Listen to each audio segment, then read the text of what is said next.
It is Medical Monday, and that means Dr. John is joining us. He is on Skype with some of the insight on the latest medical news. How are you doing, Dr. John?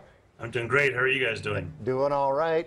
Hey, first question up here. We have health officials reporting the first Zika-related birth defect in New York. You have more on that?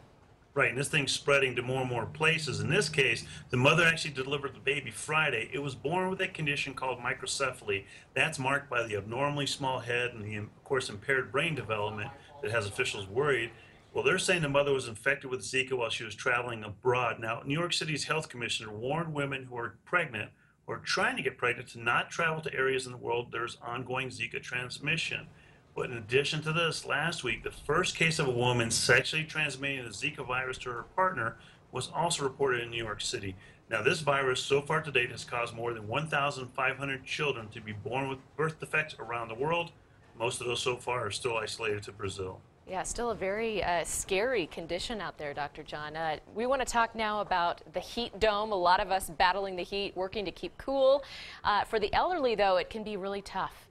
It can be tough, and talk about scary. It can be very, very scary for them as well, because it's harder for them to keep those cool temperatures, and it can mean a difference between life or death. Now, for older people, especially those with chronic illnesses, their internal temperature regulating systems and the medications they often take could make it harder for them to adjust to the spiking temperatures we're seeing. They can also become dehydrated a lot more quickly, and they might not recognize that the heat may be the reason they're feeling lightheaded or even nauseous, because those are signs that point to heat exhaustion, which could be life-threatening.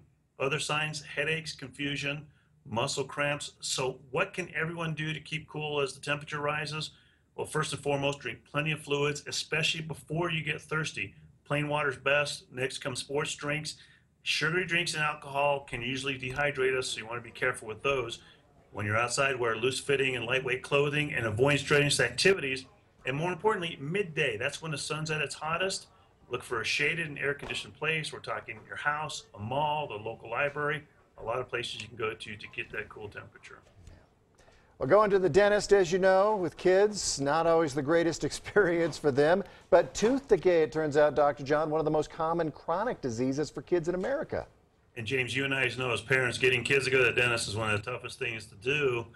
But those regular checkups, they're vital, but proper daily care is just as important. As a matter of fact, oral health experts at the University of Alabama say parents should create a foundation for their kids, and that starts off with a balanced diet, even for their teeth.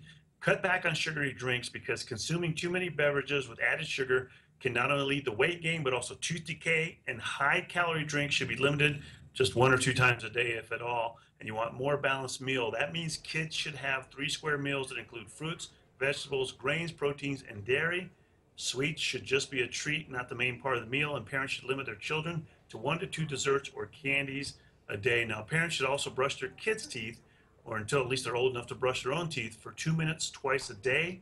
And you want to focus on where the teeth and the gums meet, because that's where the disease starts that causes gingivitis. 2 minutes, I'm failing that. Yeah, that's There you go. Thanks so It can be a much. big struggle sometimes. Yeah, thanks, Dr. John.